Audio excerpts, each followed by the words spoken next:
उन्होंने ये काम किया था। अभी मैं भारत स्वाभिमान की तरफ आता हूं।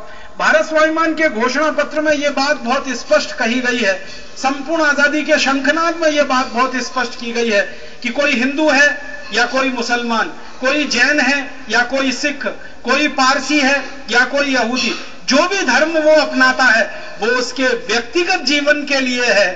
सार्वजनिक जीवन में, राष्ट्रीय जीवन में हर व्यक्ति भारतीय है और भारतीय है।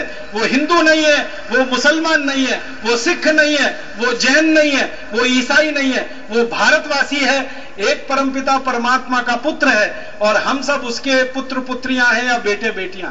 बार बार ये बात भारत स्वाभिमान के घोषणा पत्र में से निकल रही है और इसका असर भी हो रहा है। आप देख रहे हैं बहुत सारे मुस्लिम भाई अपने भारत स्वाभिमान के साथ जुड़ रहे हैं, योग कर रहे हैं, प्राणायाम कर रहे हैं।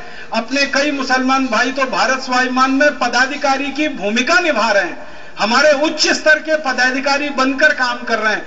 महाराष्ट्र में ऐसे एक अखिल भाई हैं अपने नांदेड़ के इलाके के, रात दिन मेहनत कर रहे हैं। जन्म से वो मुसलमान है लेकिन कर्म से भारत माता के सपूत हैं, पुत्र हैं। ऐसे बहुत सारे मुस्लिम भाई इस भारत स्वाभिमान में शामिल हो रहे हैं, आगे लगता है और बड़ी मात्रा में शामिल होंगे।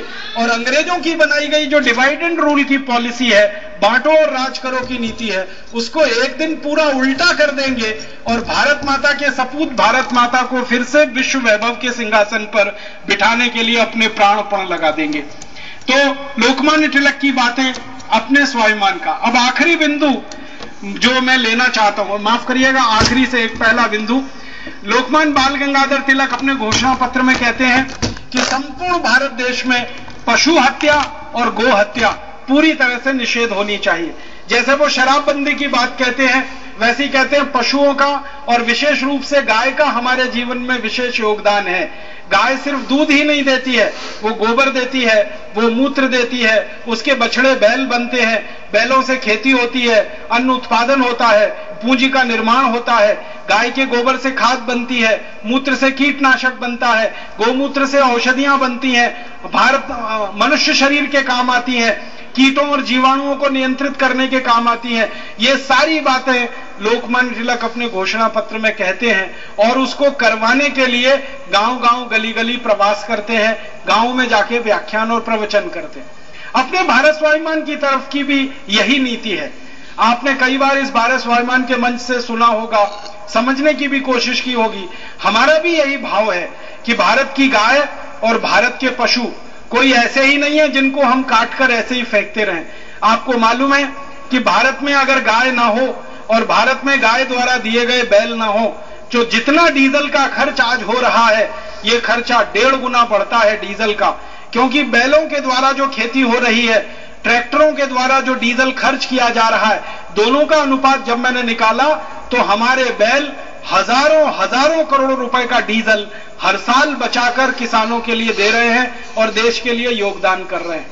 अगर रुपए में गिना जाए तो भारत के बैल, भारत की भैंस, भारत की गाय, भारत की भेड़, भारत की बकरियां, इन सब पशुओं का कुल उत्पादन जो देश के लिए मिल रहा है वो करीब 70,000 करोड़ रुपए के बराबर है। आपको मालूम है हमारा डीजल और पेट्रोल का कुल खर्चा इस समय देश का लगभग 1.5 लाख करोड़ के बराबर है। 1.5 लाख करोड़ का डीजल, पेट्रोल, केरोसिन हम खर्च कर देते हैं इस देश में। आप सोचो अगर गाय, बैल, भैंस और पशु ना हो तो और 70,000 करोड़ का डीजल पेट्रोल खर्च करना पड़ेगा। इसका मतलब बिल्कुल साफ है कि डीजल पेट्रोल का जितना खर्चा है उसका आधा खर्चा हमारे पशु इस अर्थव्यवस्था में योगदान के रूप में दे रहे हैं। और अगर गाय के दूध का उत्पादन का हिसाब जोड़ दिया जाए, भैंस के दूध का उत्पादन का हिसाब जोड़ दिया जाए और वो इस डीजल पेट्रोल वाले खर्चे को बचाने वाली रकम में जोड़ दिया जाए तो ये लगभग 1 लाख करोड़ के ऊपर निकलता है। फिर गाय और बैल, भैंस के गोबर का हिसाब निकाला जाए और उसके मूत्र का हिसाब निकाला जाए और उससे बनने वाली खाद का आर्थिक मूल्यांकन किया जाए और उसको पूरे में जोड़ दिया जाए तो ये 2 लाख करोड़ से ऊपर निकल जाता है। और गाय, बैल, भैंस की जो आने वाली संतति है उसका हिसाब अगर जोड़ दिया जाए तो ये और 2.5 से 3.25 लाख करोड़ तक निकल जाता है। आप सोचिए हमारे देश के पशुओं द्वारा हमारी अर्थव्यवस्था में लाखों करोड़ों रुपए का योगदान हो रहा है, तो ऐसे पशुओं को क्यों कटना चाहिए, उनकी हत्या क्यों होनी चाहिए? ये अपने भारत स्वाभिमान में भी बात है और यही लोकमान्य तिलक कह रहे हैं। मेरा आपसे एक विनम्र एक छोटी सी बात है जो शेयर करना चाहता हूं, इसको आप हमेशा याद रखिए और दूसरों को बताइए। अगर एक गाय का हम कत्ल करते हैं और उसका मांस बाजार में बिकता है, तो एक गाय का मांस बाजार में ज्यादा से ज्यादा 15 से 20 हजार रुपए का बिकता है।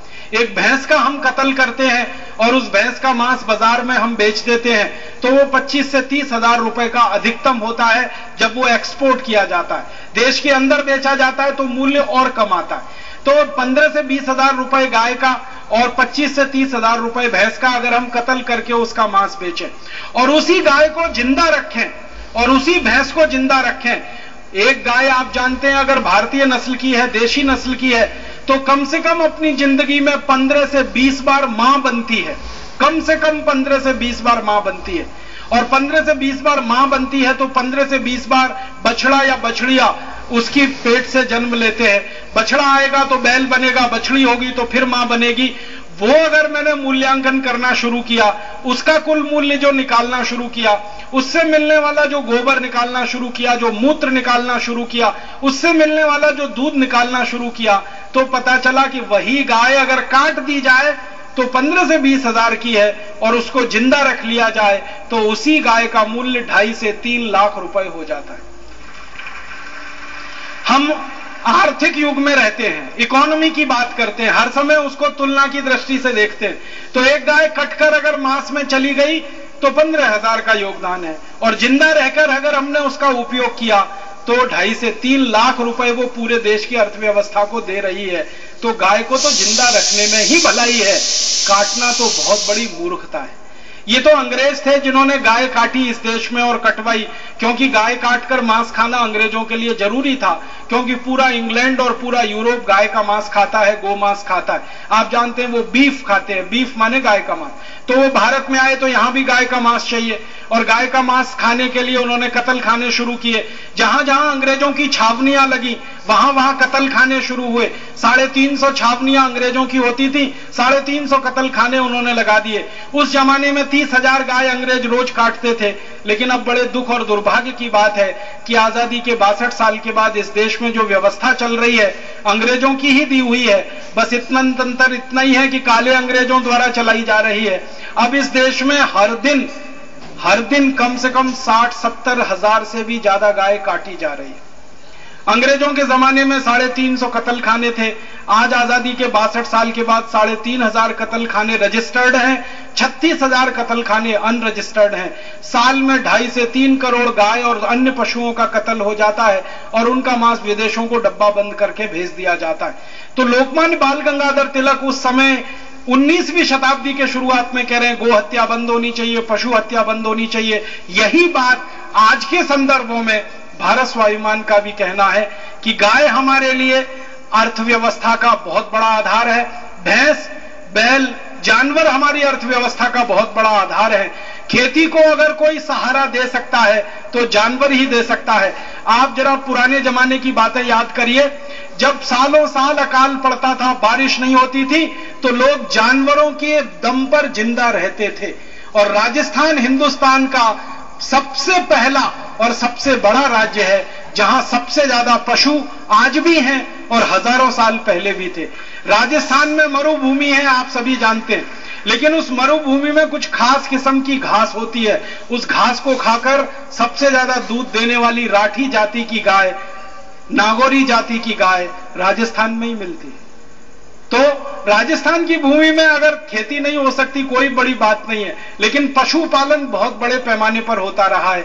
आप सब राजस्थान से आए हैं, मेरी आपसे यही अपील है कि भारत स्वाभिमान की यह नीति है, घोषित भाव है हमारा कि पशु हत्या, गो हत्या, बैल हत्या, भैंस हत्या, सब तरह की हत्याएं बंद होनी चाहिए। इनका मांस निर्यात ना करके इनका दूध निर्यात होना चाहिए। इनका मांस निर्यात ना होके इनका घी निर्यात होना चाहिए। इनका मांस निर्यात ना होके इनका मक्खन निर्यात होना चाहिए। इनका मांस निर्यात ना होके इनका गोबर, इनका मूत्र निर्यात होना चाहिए, जो पूरी मानव जाति के लिए कल्याण का काम कर सकता है, उपकार का काम कर सकता है। तो जैसा भारत स्वाभिमान की बातें हैं लगभग लोकमान्य तिलक की। अब आखिरी बात